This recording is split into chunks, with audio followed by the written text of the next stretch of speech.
a lot of my baking experiments do not make it to Instagram, but that was one where it was just like, yeah, barbecue sauce cookies, these are delicious. And everybody who's had them agrees. They're like, oh yeah, I get it now. It just is like kind of a spicy cookie.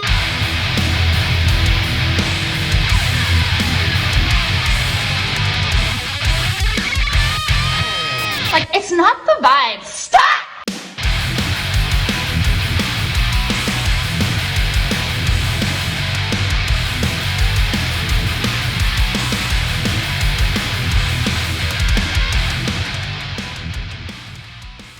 Well. Thank you so much, everyone, for tuning in. This is another episode of the Scoped Exposure Podcast.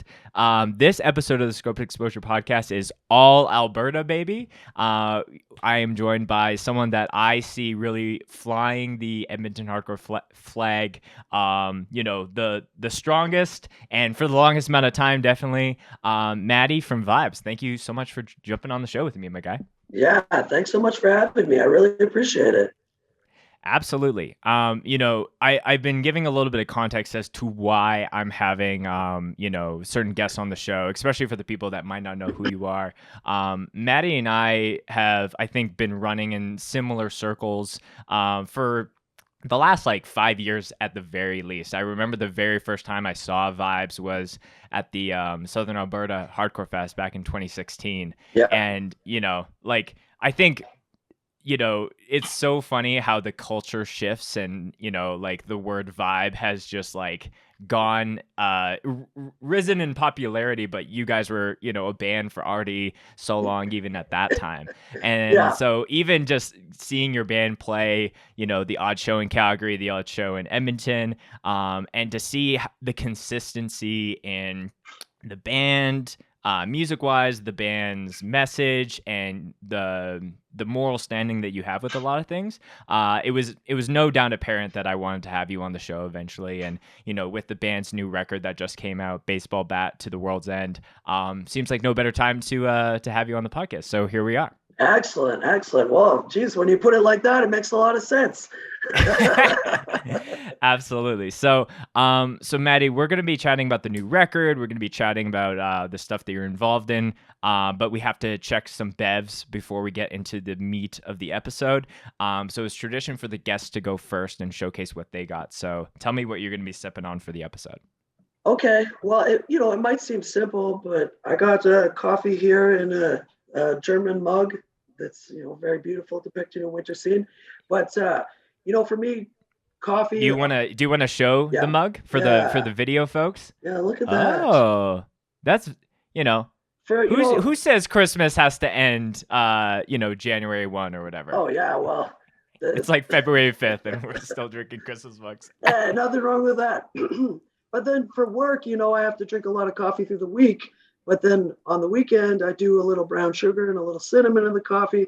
And then it feels like, this is not a coffee because I have to. This is a coffee that I'm going to enjoy. Because I get to. Yeah.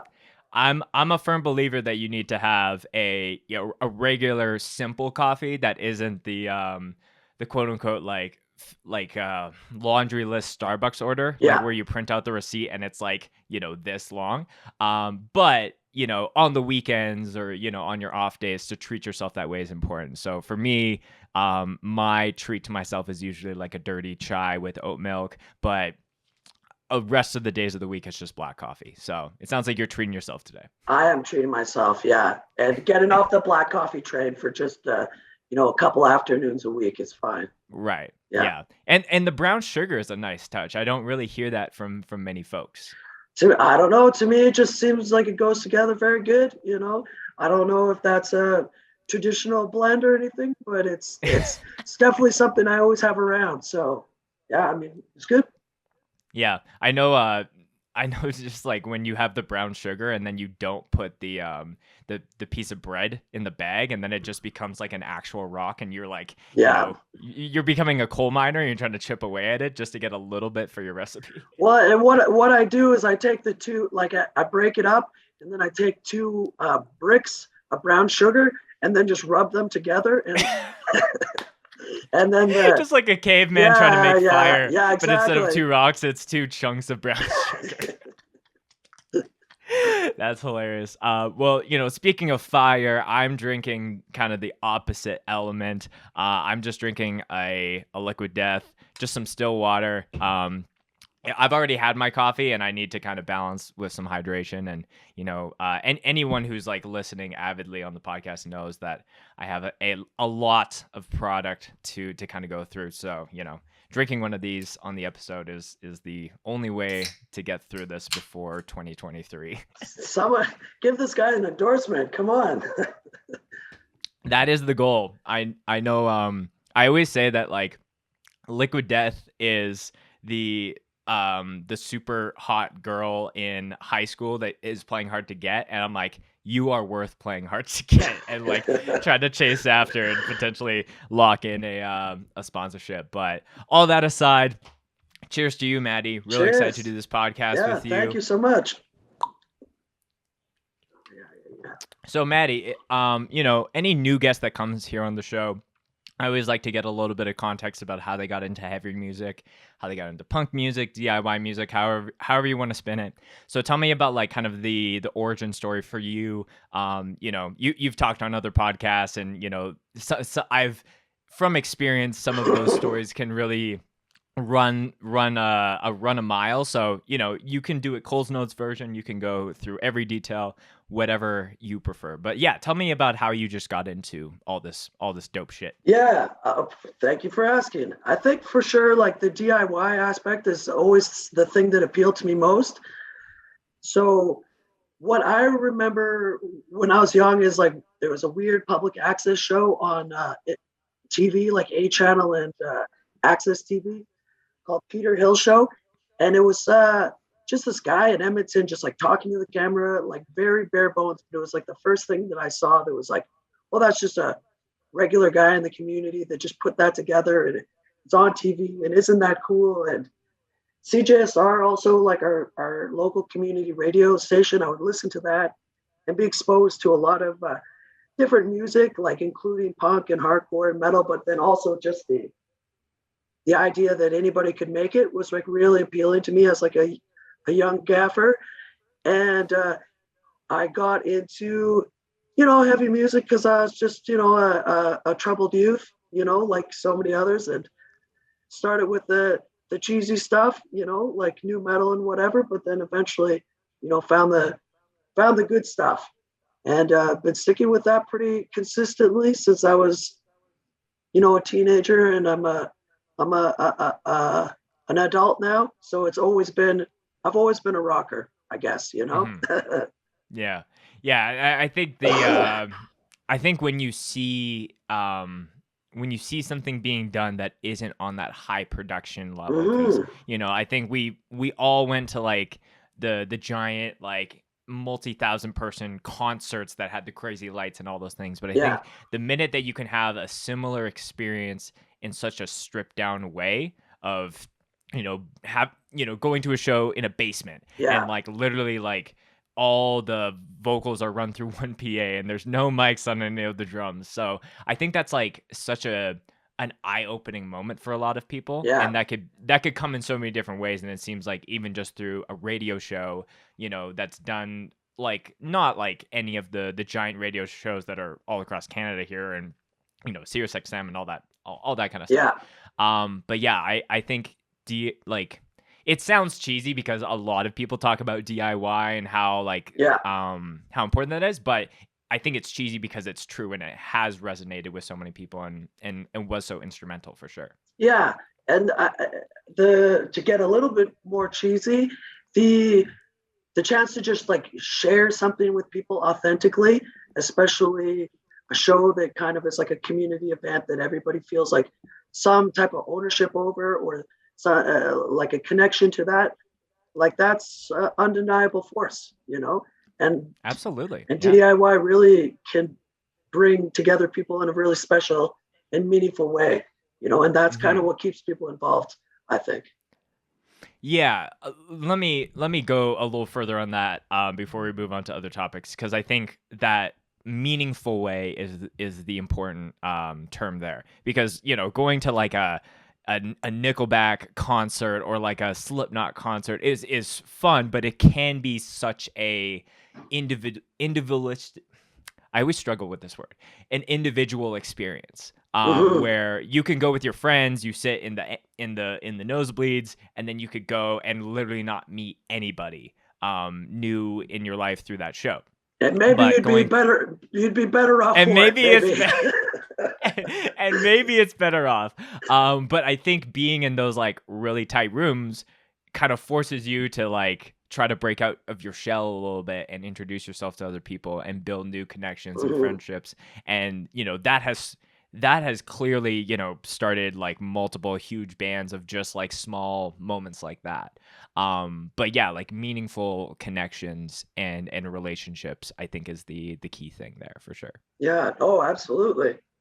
And then as Albertans, how do we confront the fact that, Nickelback, as cheesy as they are like the most successful Alberta band, and it's like, we can't hide from that fact. And I think you got to reconcile that in your own way.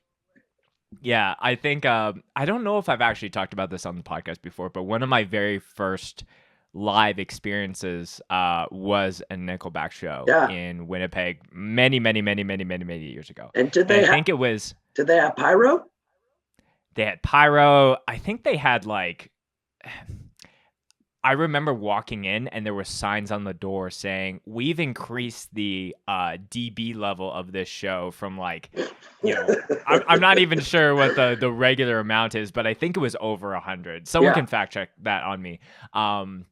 But what was crazy about that show is that, again, this is like one of my first experience ever. So I'm like, I'm just going to see Nickelback. I'm not even considering that other bands are playing. Yeah. But Yellow Card was main support on that show. And I knew like half of the songs that they were playing. So I was like pleasantly surprised that way.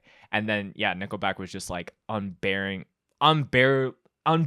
loud. And 12-year-old me or whatever at the time was not wearing ear protection, and my dad was walking out being like, I've made so many mistakes.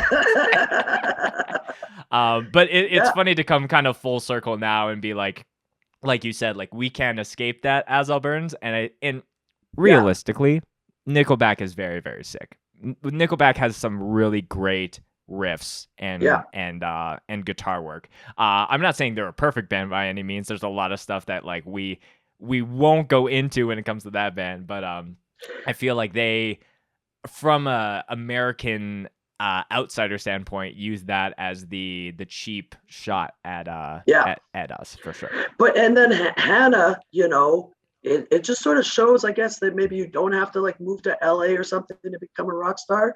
I mean, maybe they did. I don't know. But to me, Hannah, if you can be from Hannah and blow up, I mean, I guess anybody can. Absolutely. So let's not let this be a Nickelback podcast, let's focus on being a okay, Vibes podcast. Fair. But with Yellow Card, like he did the flip, probably the violin guy, right? I can't. It was so long ago that I don't remember a flip, but I thought, just someone playing violin in like a rock band at the time was still blowing my mind. So, I remember seeing them when I was young. We won't linger on this. I wasn't too stoked on it, but then the violin guy did like a flip at the end, and you're like, whoa! I mean, come on, he just did a fucking flip. Yeah, totally. Jordan just texted me saying average dB level of a concert is 120. Jordan. I'm just wondering if we linger on this topic. I think it was definitely over 100, but nice. Like maybe that has changed with time. My hearing has definitely felt the effects of live music over the years. But again, let's 180 back to the vibes talk. Exactly. So you guys put out a new album like super recently, as far as the time we're recording this, Baseball Bat to the World's End. Talk to me about that record. Sounds like it was multiple years in the making. And like when I was listening through it front to back today, there was definitely songs that I've heard you guys play live, in past, years that I've seen you, and then add the pandemic time onto that. So with all that being said, like talk to me about the goal and the mission of this record from your perspective? I think, there's a number of things that we went into it hoping to achieve, especially when you sort of spend a number of years like working on something. So the writing process, like really trying to like up our game in terms of the lyrical content, like the vocal gymnastics, where like we have all of like the guitar player and bass player and myself all participating in vocals, and like trying to each have our own individual sort of sound, and trying to kind of up that element and have a dynamic sound that's kind of distinctly vibes, like trying to like hone that, which is a good thing to do as a band. And that was like a good learning experience for us, which is still ongoing, but I think that we represented that.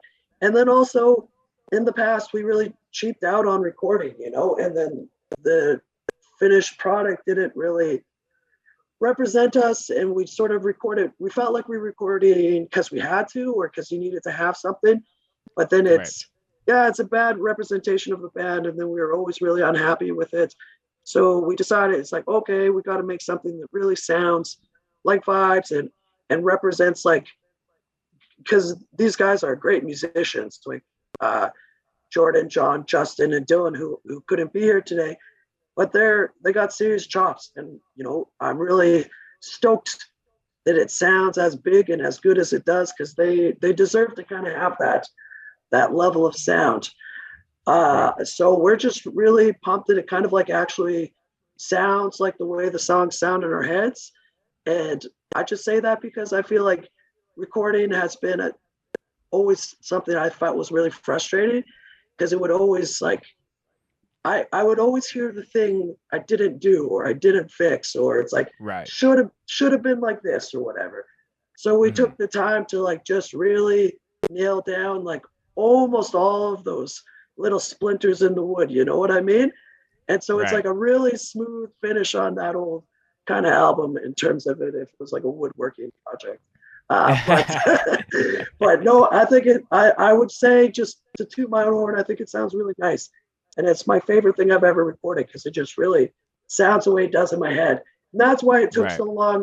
But, God bless COVID, I had all the time in the world. And more, I guess, for the listener, the message is something that we really, really wanted to get out there in a concrete way. And during the process, I put all the lyrics up on the wall and just like studied it, and like it's like, well, this line doesn't exactly say the way I want to get it across, or we were really cognizant of like the messages we were trying to get out there, like positive, but there is an element sometimes in like posi-core bands of old that it's like, just buck up, and get out there and stuff. And we don't want to kind of be, positive in a toxic way, which is something that you kind of got to grapple with if you're even going to get out there and kind of make that kind of content. But I think that we did really strike the balance of really speaking to my own kind of, search in life for answers, and changing behaviors, and examining oneself, and striving to be better, and all those kinds of things that people ought to give some thought to. It's all in there. But then also some like really kind of political content about harm reduction, about the unhoused population here in Edmonton, about racism, about corrupt religious figures, all that punk stuff. It's in there too. So yeah.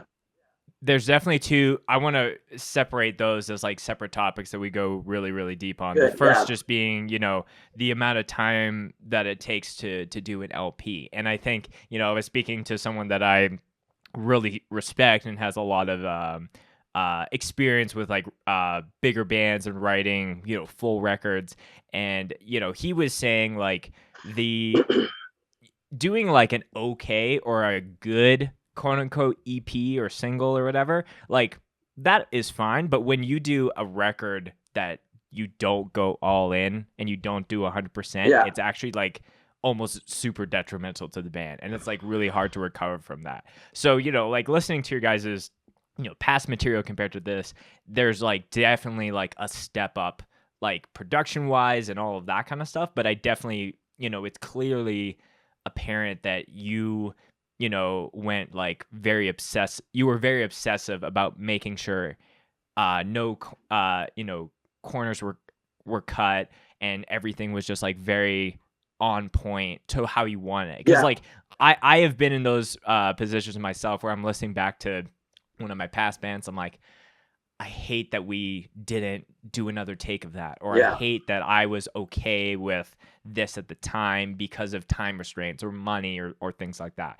And granted, again, a lot of those were like a single or like an EP or things like that. But I think when you do the record, like the first LP, that's where you really, you know, don't hold your punches and you just like let loose and you really spit like, you know, if it's if you're going into you know, you go into a cave for 6 months and you don't talk to anybody, like there's those kind of people, and then there's like more the realistic of like, you know, people have jobs and they need to balance all of that, and you know, having the pandemic helps with being able to really fine tune everything. And to me, it's very apparent that this record is the proper showcase of the band, and everything from like the artwork to the message, which I want to get into a bit, but I think I just want to hit on just the importance of making sure that when you do a full record, you know, a full body of work, it's you just have to go the extra mile and then some. Yeah, absolutely. And leave it all on the table. Don't think like, oh, well, you know, I have an idea, but maybe we shouldn't try it. You know, that extra stuff, you know, that little bit of window dressing, that might be like the thing that really makes it special, you know? Absolutely. So, and I guess one thing though, that is, it's interesting to say, you know, as people get older and, you know, Vibes, our drummer is a young man, but the rest of us are, you know, we've been in the scene for, shout out to Dylan. Yeah, incredible drummer. I just got to say that guy's awesome. But you know, life becomes complicated, you know, with careers and families and blah blah blah. But we also have the income to, you know, spend some time and record this album. And I'm fortunate for that because we've stuck with punk rock to a point in our lives where we can sort of make the album we always wanted to make, you know? Mm-hmm. Yeah. I've never thought of it that way, where when you're a young buck in hardcore and you have all the time in the world and no responsibilities, but like your income is actually a lot lower because you're, you know, doing the, you know, the minimum wage jobs here and there, or, you know, so there's that side. And then there's like you're older and you have more money, but more responsibilities. And there's kind of like this kind of shift. So there might be like a nice, perfect balance of like you being in your somewhere in your 20s and you have a good paying job, but like is also flexible. So I like that that analogy that you painted there, that even though maybe there's different challenges of the band with a lot of the members being older, a lot of people just are like, oh yeah, we need to spend X amount of like thousands of dollars for this album. We are in a place that we can do that. And it isn't like, oh my gosh, like I'm 18 years old and like I'm just trying to, you know, like I just have enough money to like, you know, buy fast food and, you know, skateboards. I don't know. Oh no, absolutely. Absolutely. And it's a tremendous privilege, you know?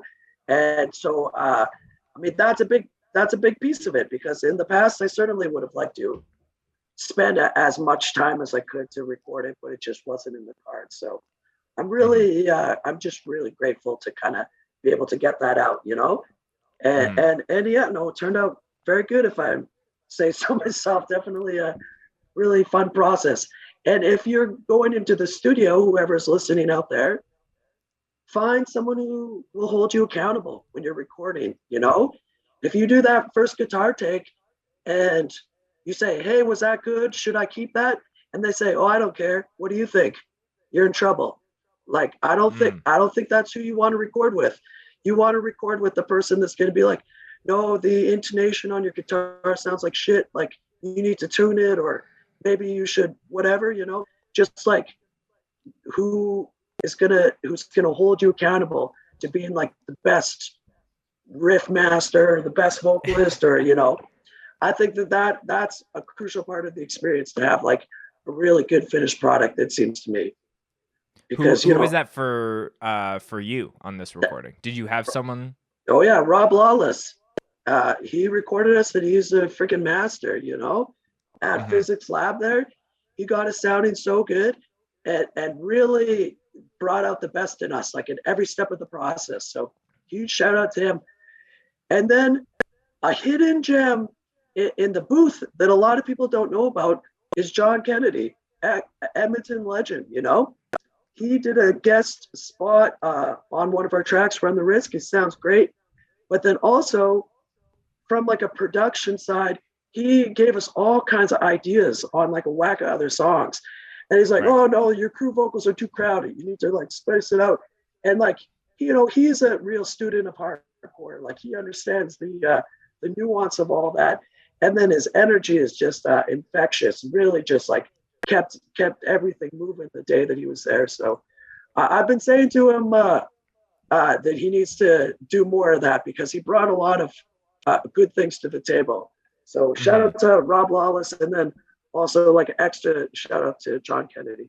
And absolutely. And Terry, who owns Physics Lab, he did the mastering and sounds great too. Yeah, maybe this is a slight, nod to a future Scoped Exposure podcast. Because literally, as we're recording, like John is messaging me and about, because we're trying to set up a podcast with him as well. Because he is definitely someone that I look up to when it comes to like legendary influence when it comes to Western Canada hardcore as a whole. And gave me a lot of like at bats and took a shot on me like early Scope days with the Terror weekend that happened, and just a lot of cool things. So that's a little nod for future listeners who from the Edmonton or even just Alberta space. Absolutely. Real crucial dude in terms of just making stuff happen in this province, and more so than I think people realize, because he does all kinds of different genres and stuff that you don't even realize he's involved in. He's pulling the strings, So big shout out to John, like as well, a real influence on me, just that hustle, Yeah. Oh, absolutely. So we talked about some of the production and the effort, the blood, sweat, and tears that went into the album, and having someone to hold up a mirror to your performance and all those things. Let's talk about like the message, because I know like Vibes as a band has ever since I saw you guys for the first time in 2016 has always been like writing like quote unquote like positive hardcore is like a very umbrella term, but I think like you have never deviated from like having the words that you write down be hollow or not mean something. So when it comes to I have some specific questions about like I guess like certain tracks about the album, but maybe as like a broad question that we can start, like what percentage do you think is a positive hardcore band when it comes to music and vocals?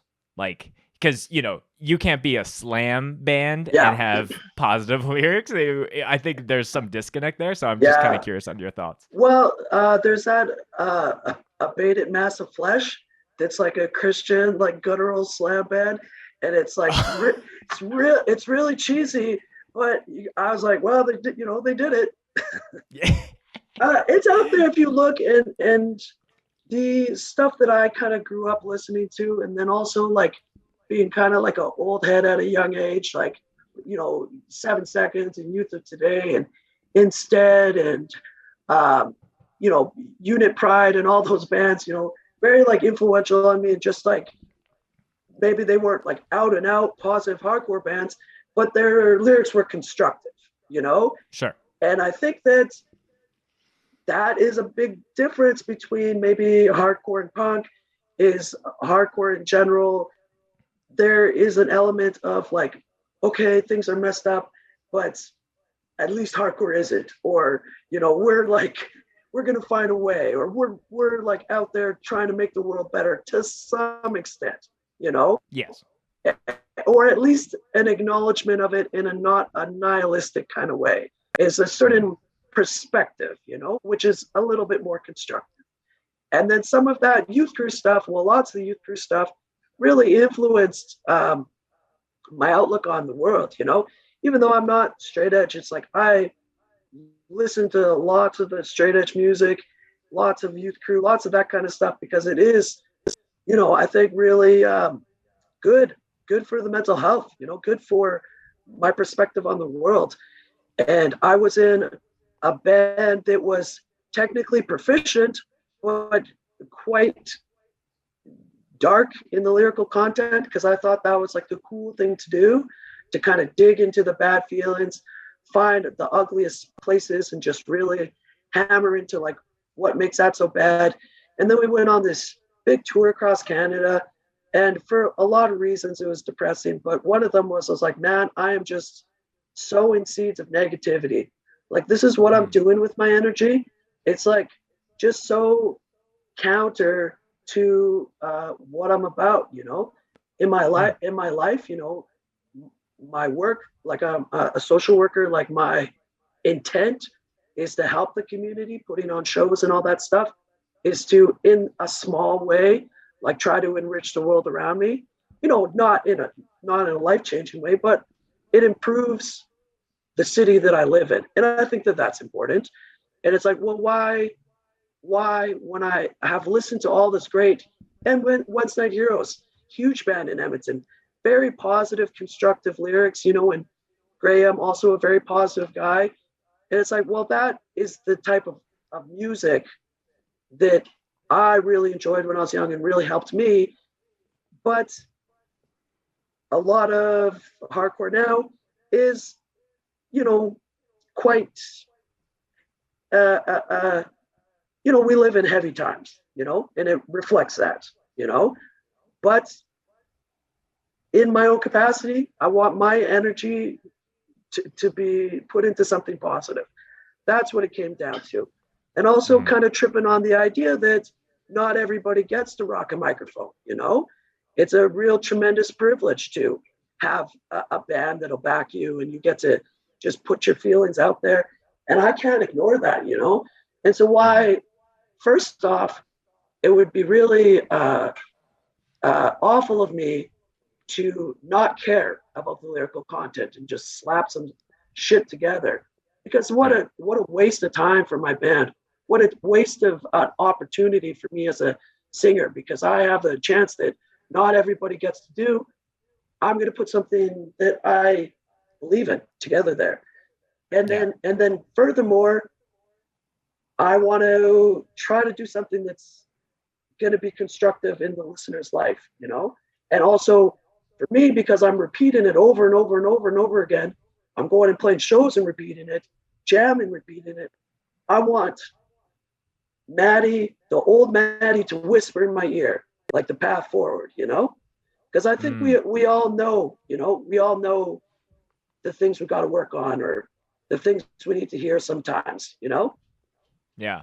So Yeah, you're fine. I was just gonna say, like, there's a lot of great things there, and even just like, I think it's different for everyone. Cue the dogs barking, guys. Bark on, doggies. Bark on. I'll just Don't let your mighty canine voices be silenced. I use this skateboard mid-episode to close the door at times. But with all that being said, like, I think that the focus for you has always been consistent. And I think that's a big thing where people are like, oh, he's just saying the same things again and again. But like, those things that are being said, in my opinion, like, are still as prevalent in 2016 as they are in 2022. Yeah. So I do think that it is something that it's definitely not the norm anymore for hardcore bands to get on stage and say something of good, bad, ugly, Sure. anything in between. Yeah.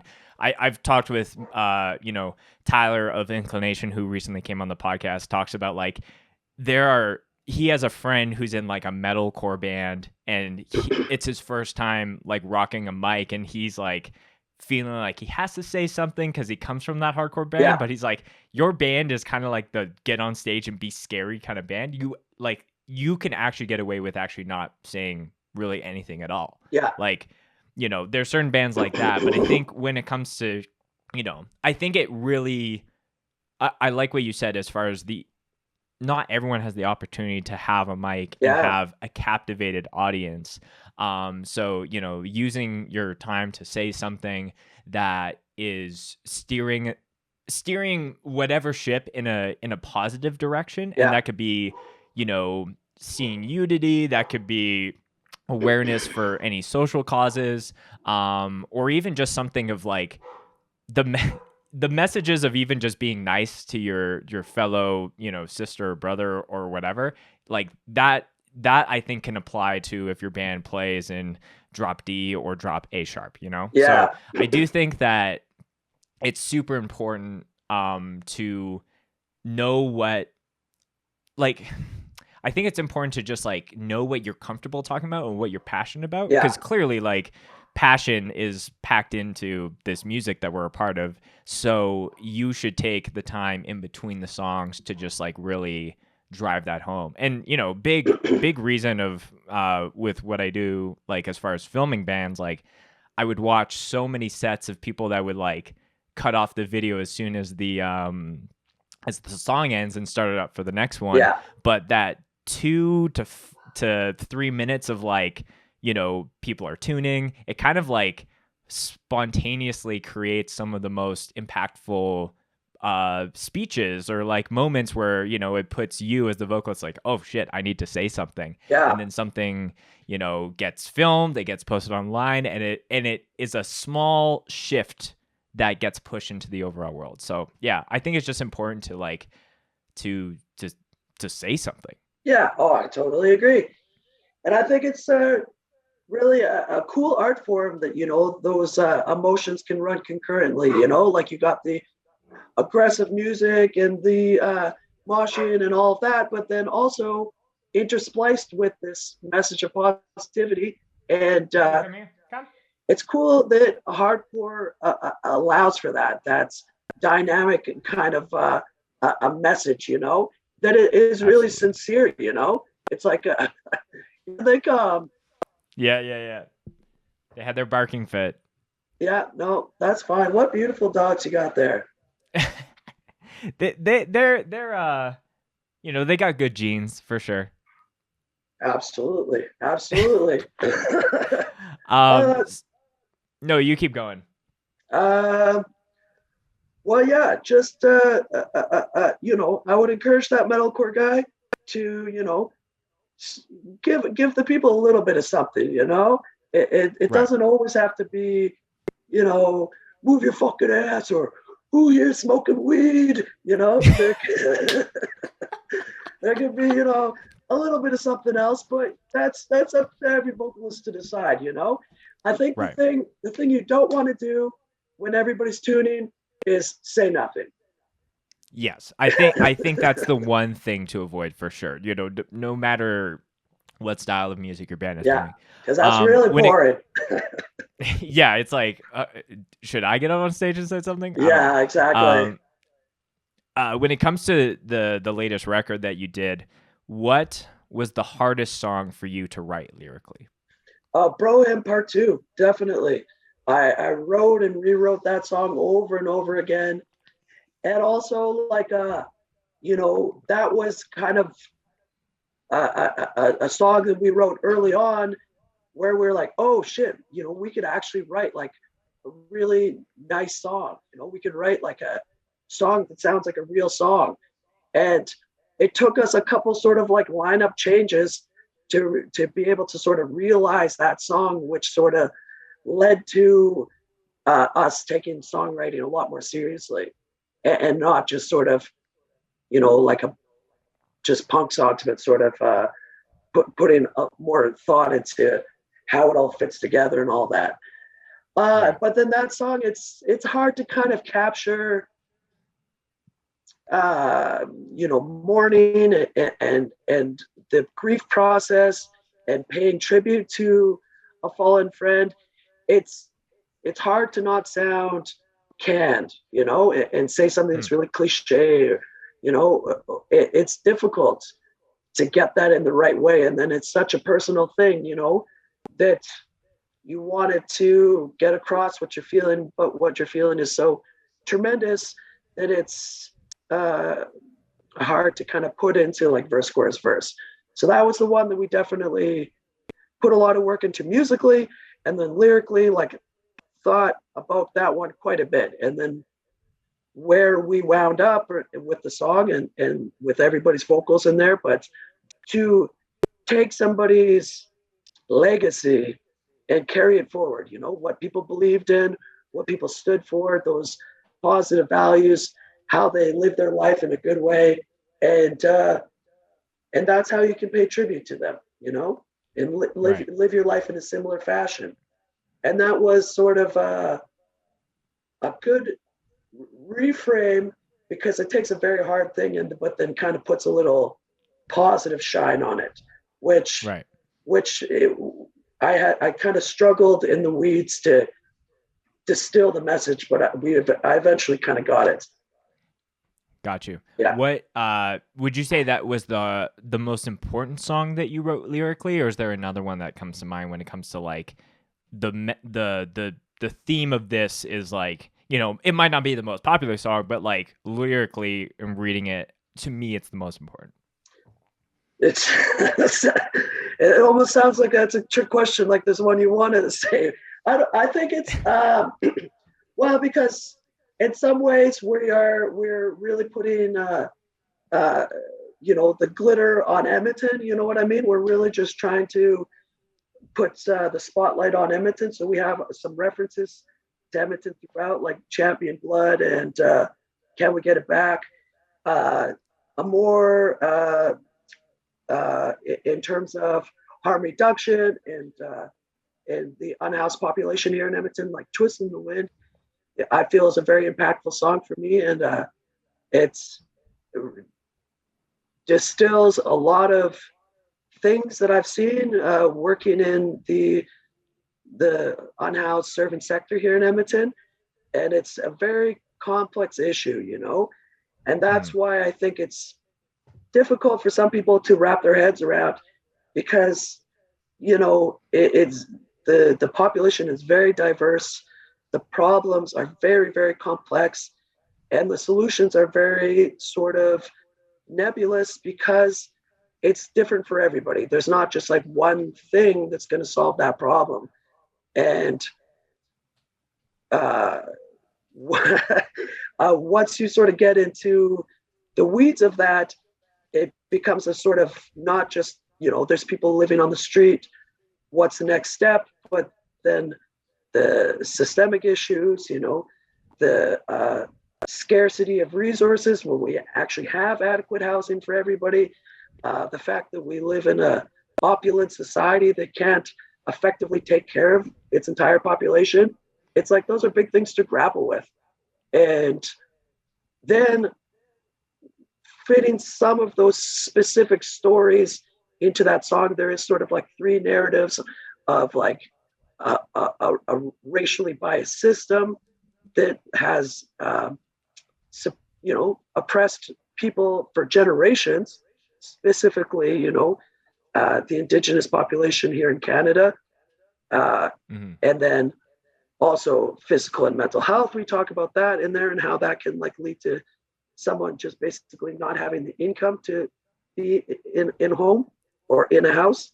And also just the fact that some people are living paycheck to paycheck and using their body for physical labor, which our society relies on to exist, and then becomes injured and has no way of kind of providing the means of paying their rent and stuff.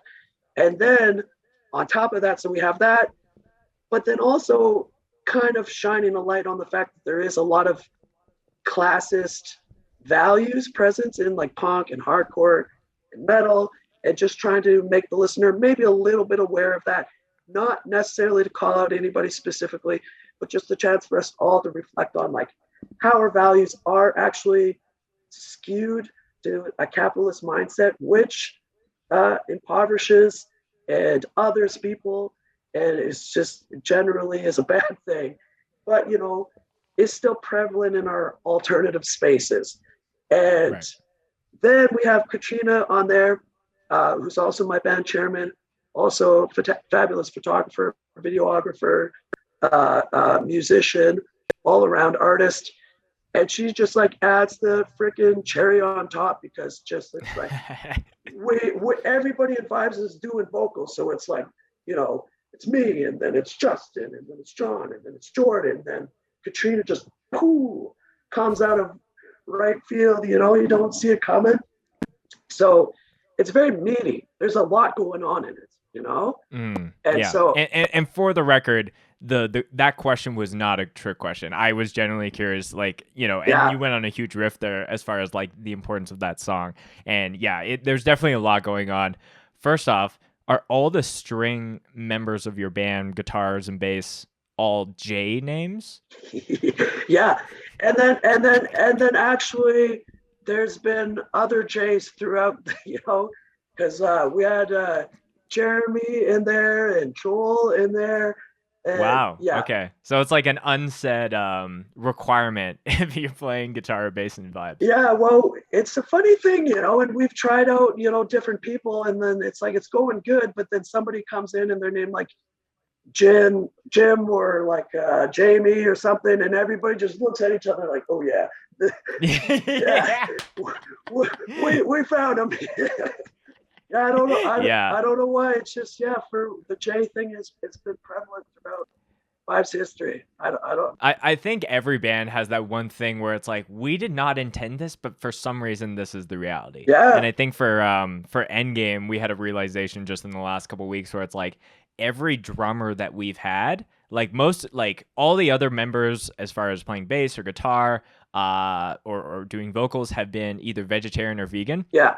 Every drummer that we've had has only eaten meat, and for some reason, and we're super open, like we're totally fine, but it's just hilarious how like no other vegan or vegetarian drummers like just naturally found their way. It's like, we just had that realization. It's like, oh, okay, so Frank, and then so it's just like all these kind of things.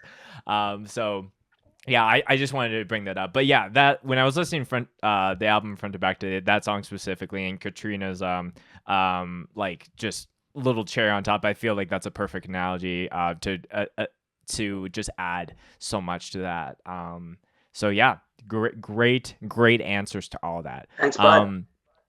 When it comes to, again, like it's very apparent that you want to mimic what you do in your in your day job and what you do for the community into your music. Yeah. And even having a little bit of a stint of a band that was maybe a little bit more negative and just kind of like doom and gloom is maybe a little harsh, but like it wasn't true to who you were as a person. Yeah.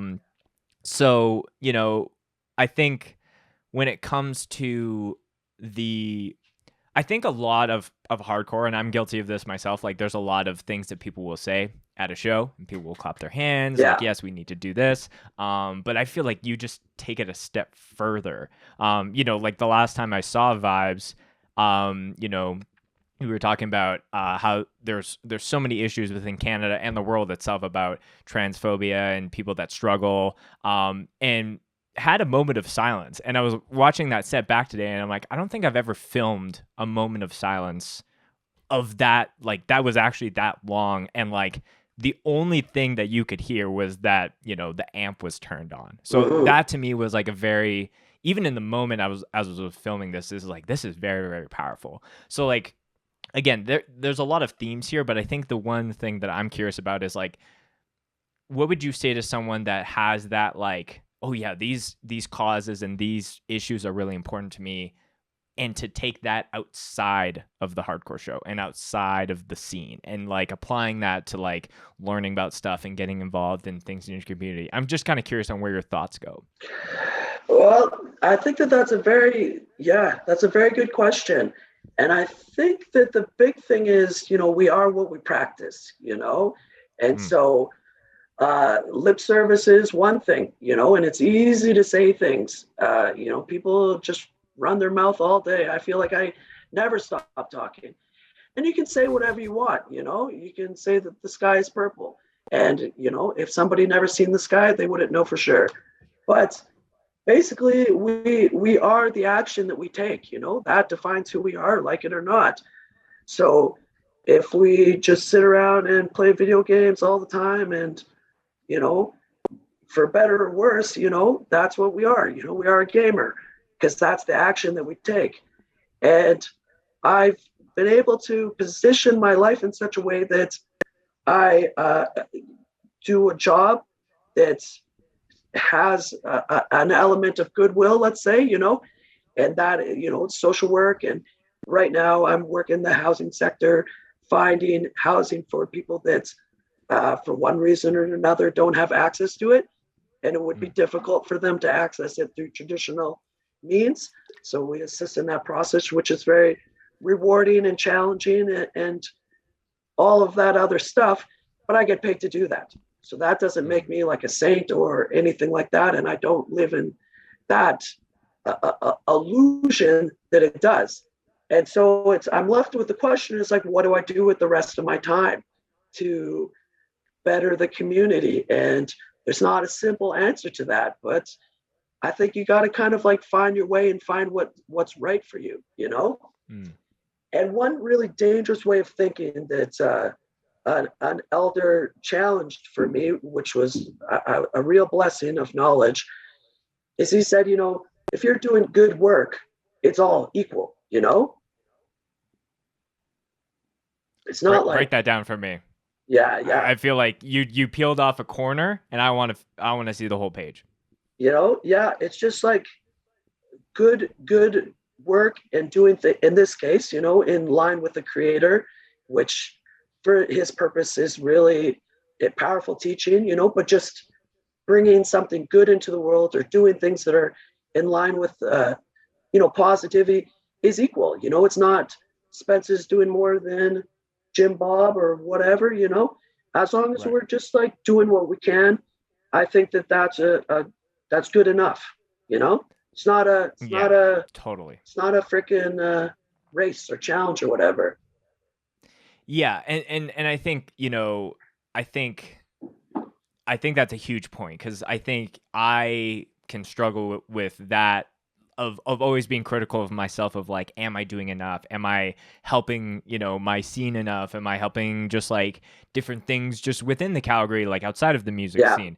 But I do like that analogy of like doing anything should be recognized and rewarded. And that could be anything from like, someone doing like myself doing a big podcast and interviewing people from all over the world and giving other people value, to like, getting involved in your local community and helping one specific person in their current struggles and journeys. So I like, and this gets into the larger conversation about like about life, but I'm thinking I'm starting to shift into like, I think the efforts of your work, like the things that we make in this world, like even if you or I built a statue or, this podcast, whatever, like that eventually over time will go away and people will forget. But I think the impact of our efforts will ring on and affect other people. And that's kind of like the true legacy versus like,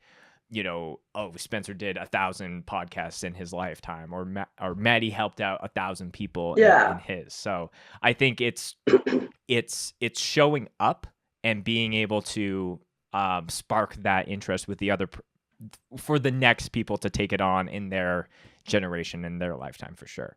Yeah.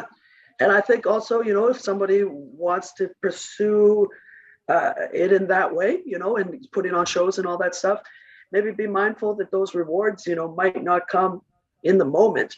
You might meet a kid that went to a show when he was 14 and he's going to tell you about it when he's 24, and how much that meant, and and so that's it.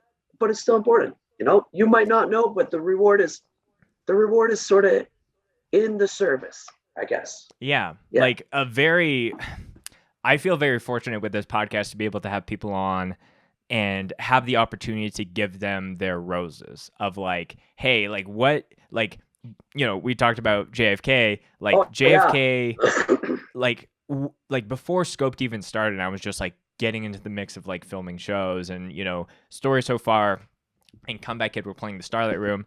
I bought a ticket. I like was trying to figure out if I can film. It was like the first time I was filming like a bigger, you know, venue. John got in contact with me and then he ended up comping my ticket. And I was like, that was not something that I asked for, but thank you for doing that. And, you know, he was just like so welcoming. And that honestly has been like such a crucial moment in like the random acts of kindness that you can make. And again, that's within hardcore. That can be happened even just like going out on the street, you know, buying someone's coffee who's in the drive through behind you. Yeah. So there's so many things that like, you know, and you know, life is hard. It can get you bogged down for sure. But I think seeing the opportunities of where you could make those small sparks that have trickle down effects immeasurably down the line for sure. And I think that that's an excellent chance to just do one quick reframe, because earlier you mentioned like my previous projects and like the doom and gloom and stuff and how that didn't represent me. But like all individuals, you know, I'm like a mix, you know, and it did represent me, but it represent negative parts of me, you know. And so very much in keeping with what you were just saying, you know, we do have those opportunities to kind of either dwell on it or push forward, because ultimately we're the ones writing our stories. So totally. There's no narrator out there saying, and then Spencer went and completed his final mission, you know. It's like we're writing it. It's happening, you know. I don't believe in destiny or fate. I think life is finite and the world is crazy, and we just got, you know, a chance to kind of do whatever you want, I guess. So we're gonna shift topics here. So I know that before we shift topics, I guess one question I had, because you know it's so apparent within who you are as a person and Vibes as a band, like really flies the flag for Edmonton and Edmonton Hardcore. You were mentioning that there's all these like Easter eggs and little nodes to like different things within you know the city itself. When I was listening today, there was like a radio or like a TV show excerpt talking about the moshing at the West End Cultural Center. And for me, as a Winnipegger, there's a West End Cultural Center. Winnipeg. So is there one? It is Winnipeg. It's Winnipeg. Oh, okay. So I was like, is there two that I've never known about? But yeah, so I mean, it's not everything in it is Edmonton. Like the cover, for instance, is in BC. That's a reference to Winnipeg. There's like an E40 reference, like in Champion Blood, you know, which has nothing to do with Canada at all. But it's just you know, just a chance to kind of show our influences and what we're interested in and where we're coming from. And a big part of it is the city that we live in, but you know, we're influenced by everything. And the music is not just one, like we're not just trying to copy 7 Seconds anymore. You know, it's like now we're trying to copy a whole whack of different bands. Right. And so, you know, there's a lot of different stuff in there, but I love Winnipeg. Like that's one of my favorite cities. And so a chance to kind of subtly put that in there. It's also such a funny sample. That's news report on moshing. There was like 3 hilarious samples we could have used out of it. And we're just, man. I can only imagine. Yeah. There's like one where it's like a 90s like grunge guy. He's like, yeah, moshing, dance crave that sleep in the nation. And it's just like that venue specifically for me is so special. I've seen so many bands from all legs of, you know, heavy music. I think it was the first time I stage dove was at the West End Cultural Center, and this is again like probably like somewhere in the 2010s or something, like high school emo phase, Spencer. But I remember I got on stage, I jumped, and it was like a perfect stage dive, like perfectly caught. I felt floating for that first, and then you know surf for a bit and then was back on stage. And I'm like, okay, I'm going to go to the other side of the stage and do it on that side, and just totally ate shit. Yeah. So it was like literally like a perfect like duality of stage diving experiences. It can go either way, definitely. I've had both, both extreme success and then colossal failure, the one that, and actually it's funny because I was like, oh, I don't remember my first stage dive. I wonder what it would be. And then you're like, oh, and then I ate shit. And I was like, well, maybe that's why I don't remember it. Because I saw one that comes to mind is Skid System, where I jumped head first and nobody caught me at all. And I pretty much dived into the ground, like fucking head to the, and only had bodies that I was going through to lessen my fall, Yeah. And yeah. It is a wild time, because I think the perfect first stage dive for me, caught by strangers, and at the very least, the person that I just like jumped on and just ate shit was like a friend that I went to the show with. So I'm like, Dustin, are you okay? He's like, blah, blah, blah. But yeah, there have been the times where, and I'm sure many listeners of the podcast are recalling all their terrible stage diving stories. That could be a podcast of its own. Oh yeah, definitely. Yeah. Maybe do like a compilation, like ask like a bunch of people, and then it's like, kind of like a voicemail, like call in and leave your terrible stage dives. Yeah, maybe that's something. Yeah, or like ask all your guests, and then like at the end of the year, like round up, it's like scoped exposure, like bad stage dive stories, or yeah, I have thought about doing that for the mosh stories that we tell at the end of every episode, because those will, there's so many to chew on. Oh yeah, we're not at that point for your episode yet, but we're getting close to that. Yeah, I need to go to more shows, because with the pandemic, it's been such a slow rollout, and I had no mosh for years over COVID. Yeah. And my skills have diminished significantly. I must admit it, Yeah, I think as the person who films a lot of shows, there's a lot of times where I'm just like, I need to pass the camera off to someone and have a little bit of fun myself. I remember when Endgame was playing in Toronto for Toys for Tots, Cold Shoulder was playing, and it was like one of my favorite songs by them. And I knew that I had two other guys filming. So like, even if I put my camera on the floor of the stage, it's like, whatever, I just won't cut to that, and just like did a front flip off of this dude. But what's funny is that someone was jumping on the stage so they could stage dive too, and they like kind of just like nudged the camera a little bit, and it just looked like a really cool shot, so I ended up keeping it in. Oh, nice. So yeah, so there's like, again, maybe there's like a whole thing. Jordan sending me the messages while this is happening. Oh yeah, what if this is someone's first time? Don't spoil that there's a mosh, question. So moving on to a couple other topics, Mattie. I'm not sure how much of a secret or apparent it is for you that you're a avid VHS collector. Yeah, definitely. So yeah, tell me about that.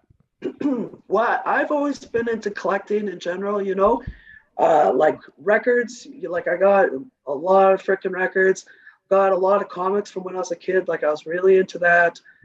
And then records, it used to be a really fun hobby, and you could get things very cheaply. Digging in the crates was like actually a thing, and then records kind of got, it's hard to just find gems out there, so many people are digging comics. When I got into it when I was young, it was like, oh, these comics are like, oh, going to be worth so much, and keep them in protective shit and all that. And then that kind of like, that whole idea became laughable. And then also, once you get like a certain amount of stuff, like I don't know where I would put more records, and I don't know where I'd put more comics. And VHS is when I started collecting them. You could go to Value Village and clean up. Like I got into them primarily because it's like I was finding all this cool stuff. I never stopped watching them, you know. I had some stuff on tape, some stuff on DVD, and then it just, you know, going to Value Village just became like the cheapest, easiest way to watch movies. I didn't have cable or anything. So it's just like, wow, I'd pick up $1 movie and you'd find things like Killer Clowns from Outer Space or the Flash movie or Captain America movie or you know, cool horror stuff, you know, Friday the 13th tapes for like $1. It's like, whoa, okay. I mean, definitely I'm going to get this. And then when I kind of started living in a place for, you know, a long period of time, instead of moving and having different roommates and no space, I just really started getting more and more. And people would just give me their collections because they're getting rid of them. And it's just like, all right, well, if you want, like, I don't understand why you'd give up like all these perfectly good tapes. And another thing to think about, these things are made of plastic. Like, it's not going anywhere. It's going to be on Earth forever, you know? And so it's like, it's perfectly good. Like, I don't understand what, you know, that's, but also, you know, maybe people are just so obsessed with being the best, you know, but I've never felt like the best. I'm just who I am, and I'm trying to make the best of what I've been given, you know? Sure. And VHSs are still perfectly good. I collected the shit out of them. I have an incredible collection. I would like to say the best in Edmonton. And now the prices are going up on them like crazy. They're becoming like a collector's item. And I'm just like on the top of my VHS mountain laughing, you know? It's like people. Yeah, you're like the Joker sitting on the giant mountain of money and sliding down.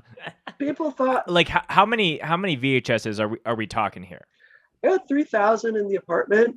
And then 3,000? Yeah. And then I got on, I'm ashamed to say I got another 1,000 in a storage unit. And it's like kind of, oh my God. I get like collections and I sort of need to sort through them. And then I do sales. Like, I'm doing a relaunch of my VH store. It's like dealer VHS on Instagram. So we're doing a store relaunch coming up here, like new logo, new look and everything. And, you know, when I was going hard on it, like I was selling lots of tapes, and like, you know, that having the storage unit was just something I sort of needed to do.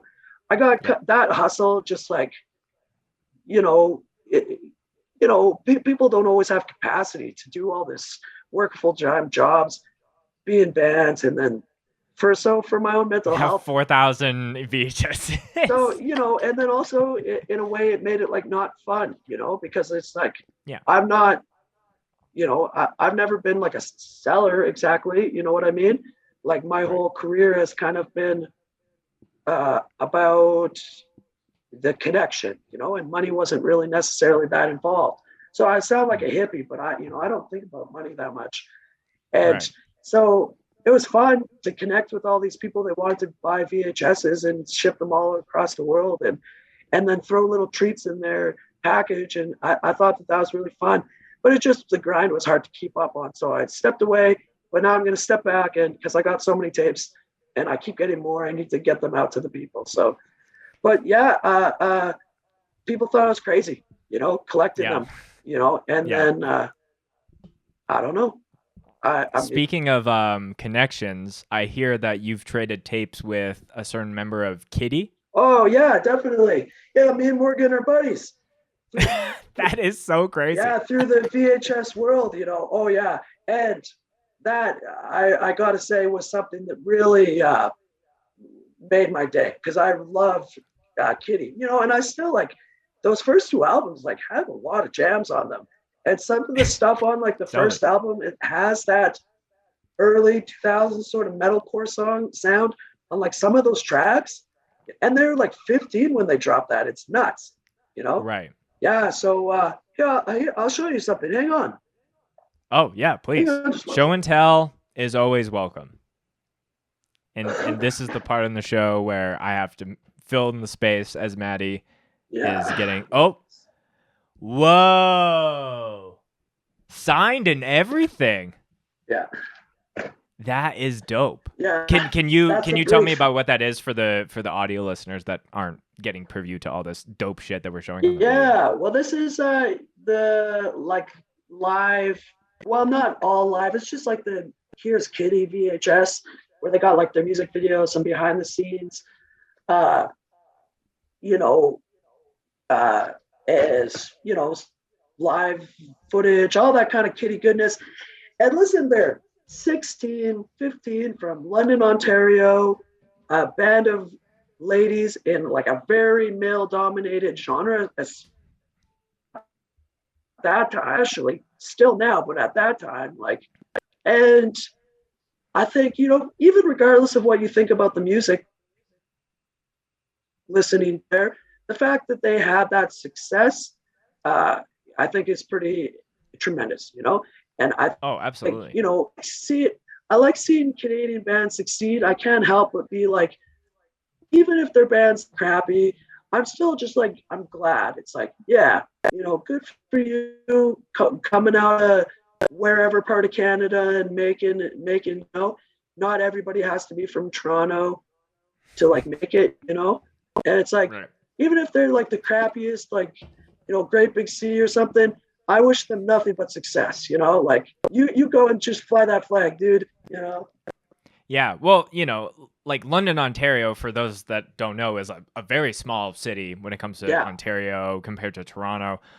So, and we mentioned Nickelback being from like a Yeah. buttfuck nowhere, like town in Alberta. Like one of the biggest metalcore bands in the world right now is Spiritbox, and they're from Vancouver Yeah. Island. That's So very cool. I think it is so sick to see when a band or an artist has a quote unquote like international connection. Yeah, Like, and that could be totally. anything from myself being able to interview people who are based in like who are huge names in the States, or being able to have people from like overseas come on the podcast. Like, I think it is such like I think it's a crazy time that we're living in, where I think a Yeah. lot of Canadians, there's a lot of Canadian presence that's starting to like um elbow our way into the conversation, and again bring some shine and some spotlight back to us. But no, I think it's so dope. And it doesn't need to just be through hardcore. It could be No. through Yeah. collecting tapes. It could be through,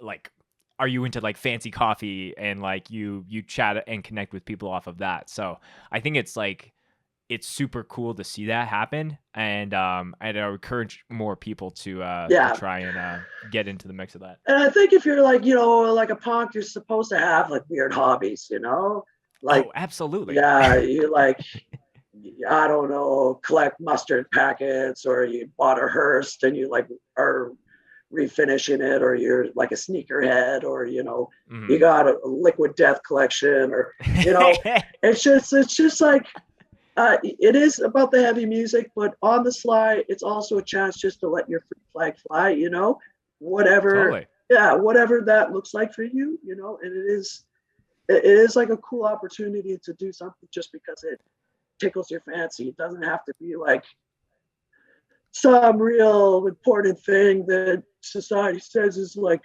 okay, like, I don't know, football or something. But if you like Right. football, whatever, do it. Yeah. That's fine too. I'm not hating on anybody. Just saying, it's like it's lucky. It's lucky Yeah. that we can just do our thing, and if people don't get it, that's fine. It's only for you to understand. Yeah, and I think maybe if you're going back even 10 or 5-10 years ago, I'm not sure, but I think hardcore kids or punk kids it was very one dimensional. It was like Yeah. this, and it was like very obsessed, and maybe at the time that's what was needed to like make those scenes thrive and really explode. But I think nowadays I really like learning when someone's into dirt biking as well as writing sick riffs, or someone is like very into weed and all the different strains, Yeah. and they are a kick-ass drummer. So I think having the balance there is key. You brought up, being weird and collecting different mustards. When it comes to other condiments, why do you like barbecue sauce cookies? Well, because barbecue sauce is primarily sugar, so it was like an interesting cooking experiment, because it's like, oh, it sounds so crazy, barbecue sauce cookies, But barbecue sauce is like brown sugar and molasses and some spices and stuff. So it's not really a bad thing to bake with, but it's just something that is like so shocking. And then and then what is also funny is I put in strange things like giblet corn or Frito hoops or carrot shavings. You know, it like really lended itself to like a lot of different sort of fix-ins. So I haven't made the barbecue sauce cookies for a while, but you know, I like experimenting. That's why I'm not such a good baker, because usually baking you have to have like a recipe, which I have trouble sort of following directions. And so a lot of my it's all up here. A lot of my baking experiments do not make it to Instagram, but that was one where it was just like, yeah, barbecue sauce cookies, these are delicious. And everybody who's had them agrees. They're like, oh yeah, I get it now. It just is like kind of a spicy cookie, but not even like spicy, just like has spice, you know? Spices. So it's kind of playing in that duality of savory and sweet and versus trying to be one or the other. Yes. And I would say it seems a lot more like it is that than what it really is, because I just want to reiterate, barbecue sauce is essentially just sugar. There's a lot of sugar in it. And so are we talking like Sweet Baby Ray's barbecue sauce, or what's your go-to barbecue sauce for this cookie recipe? I've done it a few times. I did it with the bullseye when I kind of got a little bit more bold, like a more esoteric bullseye flavor. And then the first two times I just got like the most generic barbecue sauce, like President's Choice, like the most like quintessential barbecue sauce. Also because I thought I was going to ruin it. I didn't want to spend like any more than I had to, you know? But no, it turned out great. And I bet you, it'd be kind of gross, but a lot of sauces are, you know, heavily sugared, like ketchup. Like in theory, definitely. I bet you can figure that out. The vinegar kind of might make it weird, but yeah, you know. Yeah, I'm kind of open to trying this barbecue sauce cookie for myself. I will go on record to say I will never have a vinegar-based cookie of any kind. Yeah. I have a lot of traumatic vinegar anything experiences when it comes to food. Yeah, so a lot of people are. I'm gonna stay away from that. Anti-vinegar, but I think it is delicious personally, and I don't want to be dismissive of your feelings about vinegar. Like maybe you got it in your eye or something, you know, and then if that is the case, I'm sorry for bringing it up. But no, you're fine. Honestly, what it was is when I was in the mix of trying to diagnose my Crohn's, and I was doing everything from like doing crazy diet plans. My naturopath at the time was like, you need to take a shot of apple cider vinegar every day. Yeah. And it was excruciating. Like to be in like my place of work at the time, going in the employee lounge, like literally trying to be in the corner to like not have anybody see me like have the gag reflex, and so that's why I stay away from that. My wife would like, I think sometime last year over the summer she would do like apple cider vinegar with some water to start her day, and I'm just like, keep that shit away from me. I sympathize. My dad, who's from the Maritimes, insisted on giving us cod liver oil in the morning, or like or like the fish oil pills, and that was really disgusting. And apparently in school they gave it to him, like in the morning. It sounds so crazy. It sounds like so antiquated. Like line the kids up and give them a spoonful of like oil, and it's just like that. It's nuts, really. But there you go. And so I don't know if maybe it had all these tremendous health effects that I just was too young to appreciate. I mean, I was a very vigorous child, so maybe that had something to do with it. But no, very gross, very gross. Yeah. Mattie, one of the last things I want to hit on before we start to wrap up is your radio show, Wake Up and Live. So tell me about like, you clearly have so many things going on in your world, but like, why was it important for you to be able to have that in the mix, to be able to scratch a certain itch that other things just weren't for you?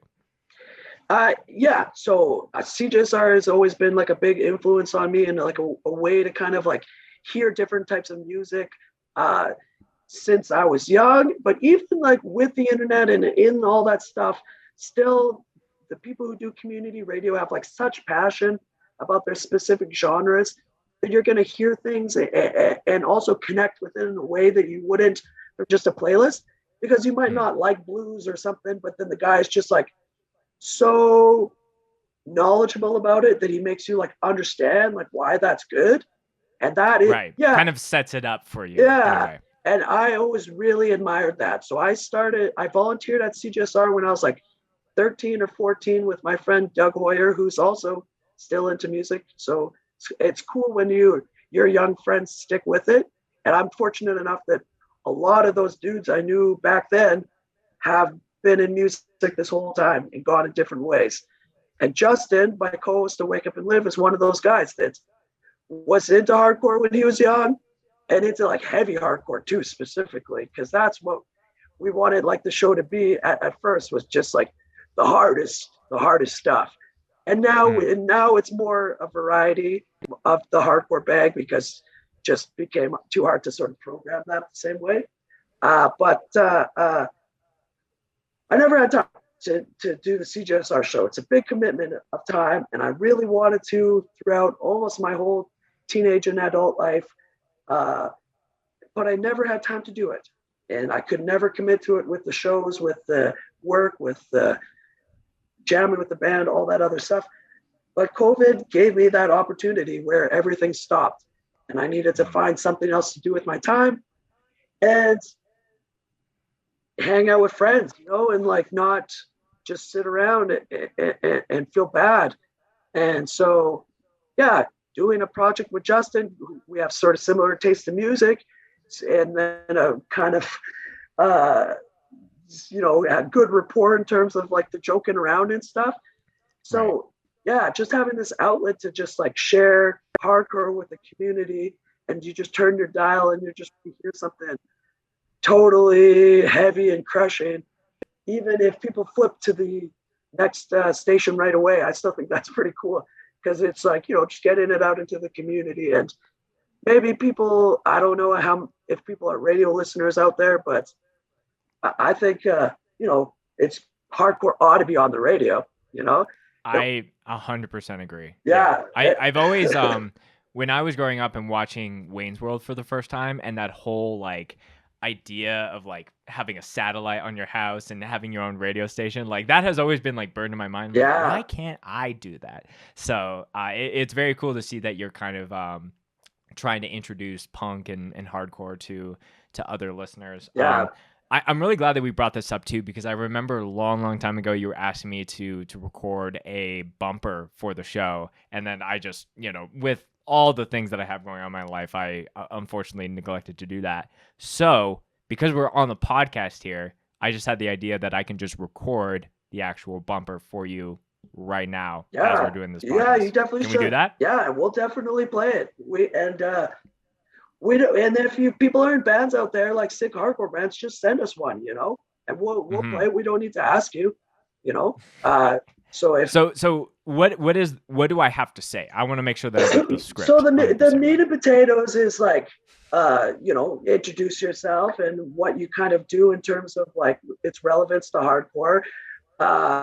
Listening to Wake Up and Live Breakdown Radio on CGSR 88.5 or www.cgsr.com. Can you say that last bit one more time? I'm just typing everything out. It's www, which stands for World Wide Web, cgsr.com.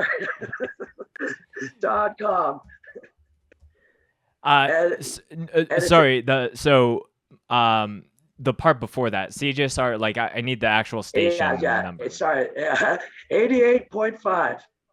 88.5. Okay. Yeah. This is a very meta experience. We're creating content as we're creating content. I know. Well, and then this is actually how you get things done, folks. You got to multitask, right? Yeah, absolutely. Okay, so I'm gonna do it and put your own spice in too. That's important. Okay. It's like your own flavor. Okay, so Jordan, who's on the call here, clip this because I'll have to go into the edit and find it. All right. Okay, roll. Okay. I'm getting in the zone. There's a lot of pressure here. There's a lot of build up to this. Actually, take all the time you need there, Spencer. It's not a race. All right. You tell me if you tell me afterwards if I've messed something up. All right, here we go. Okay. What's up, everyone? My name is Spencer from Scoped Exposure and Endgame, and you're listening to Wake Up and Live Breakdown Radio on 88.5 FM on CSJR Radio. So close. CJSR. Oh, so close. CJSR Radio.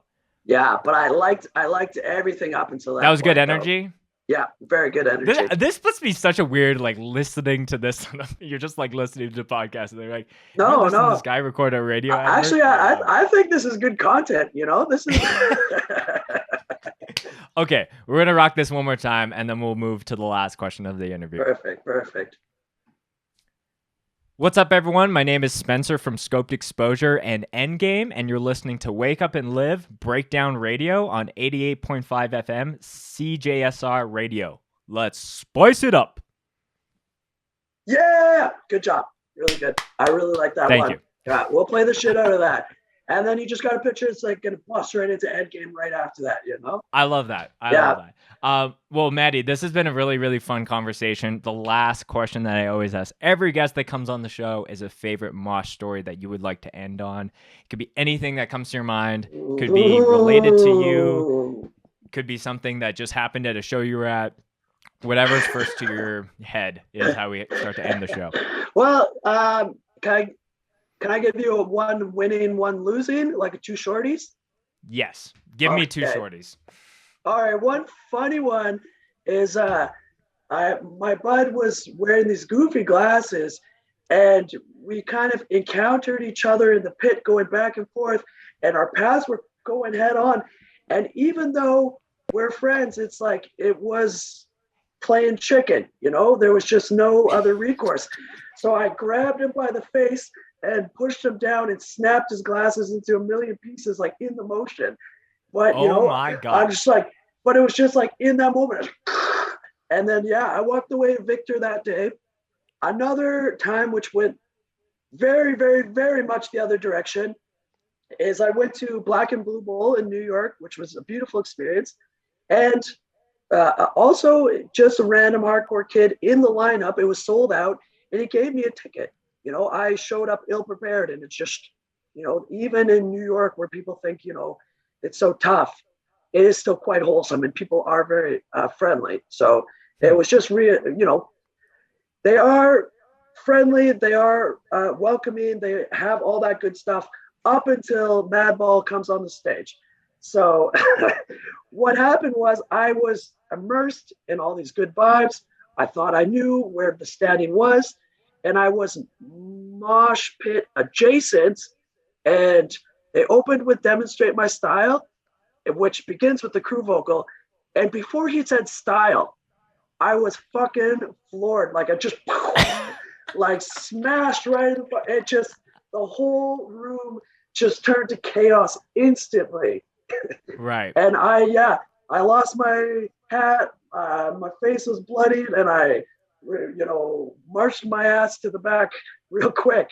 I thankfully the style was demonstrated for sure in that moment. Oh yes, it certainly. Oh yes. They weren't joking around with that. So but it was a very good display of moshing proficiency, though. Just to see it, and they know how to do it. I would expect no less from a Madball show in New York, of all places. So that sounds about right. But I always love hearing the mosh moments during specific songs. I can't remember what episode it was, but someone had mentioned a band was playing I think the song was called Lake of Blood, or Blood Lake or something, or Blood River, and literally it was so violent that there was enough blood on the floor that you could take your child to swimming lessons. It was wow.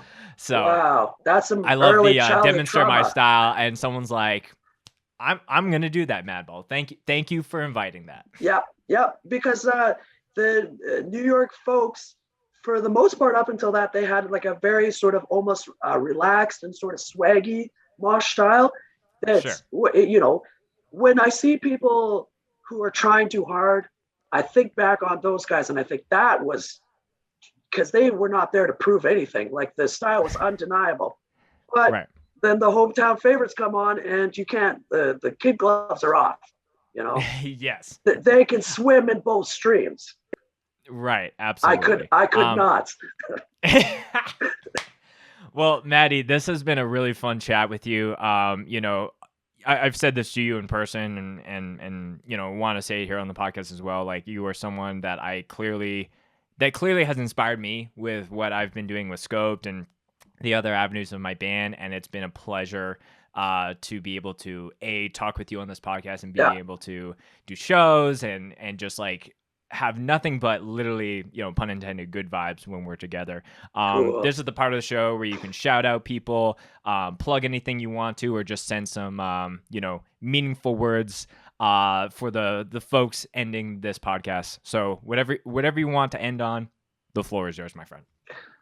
Well, I think I would first like to give a shout out to you, Spencer, and Scoped Exposure as a larger entity.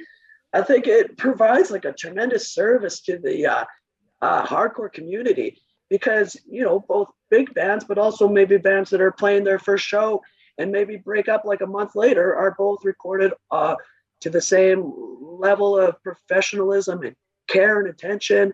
And then, like you say, are up for the world to view, you know. The shows I remember seeing as a young boy were so colossal in my mind, you know, but there's no video evidence of it, you know.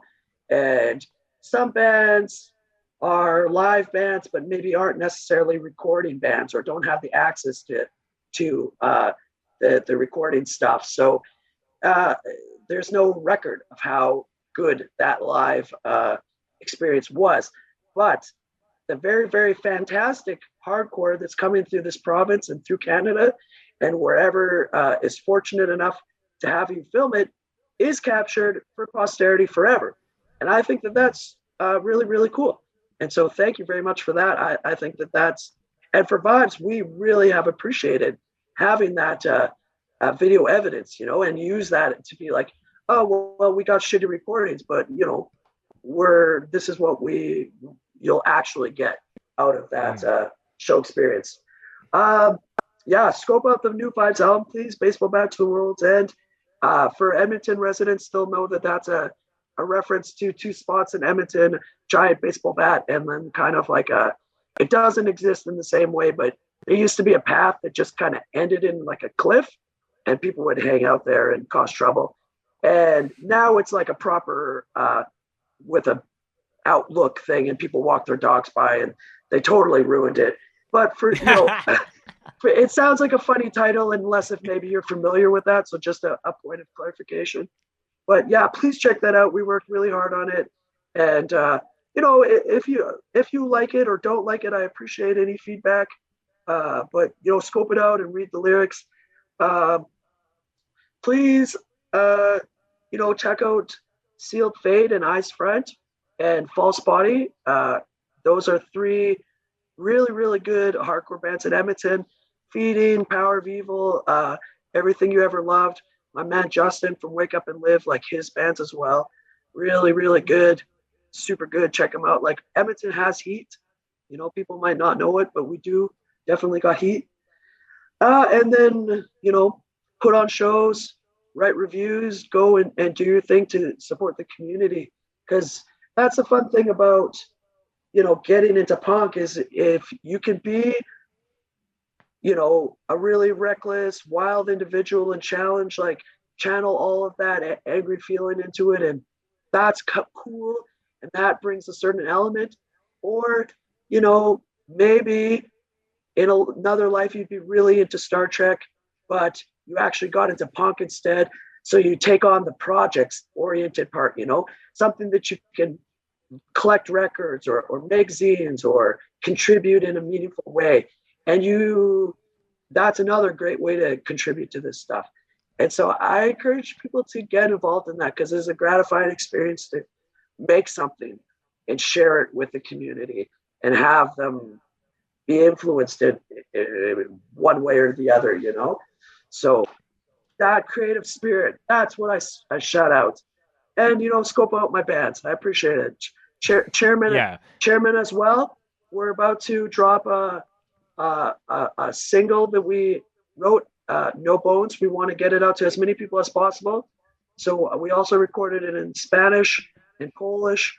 And oh, wow. Yeah. And then hopefully I can learn to sing it in other languages as well. So well, yeah, maybe you'll have to apply the same treatment to vibes and stuff, but that sounds like a feat of its own. So if we write a simpler vibe song with less lyrics, yeah, then I'll be willing to translate it for another. Yeah. It's when you get too complex, you know, when you're starting to, you know, unless if you're a fluent speaker, you know, your message might get lost. But yeah, that could be a job, you know. I like hardcore songs that are kind of almost all crew vocals, you know. Crucial Youth has one, Positive Dental Outlook, which is, I think, entirely crew vocals. And I think it's like, you know, fuck yeah. I mean, what else do you need? Yeah. Well, Mattie, all your band's links and all the links to what you're up to will be in the show notes and in the description, obviously. And again, really appreciate you coming on and shooting the shit with me. And go listen to New Vibes. It's a vibe.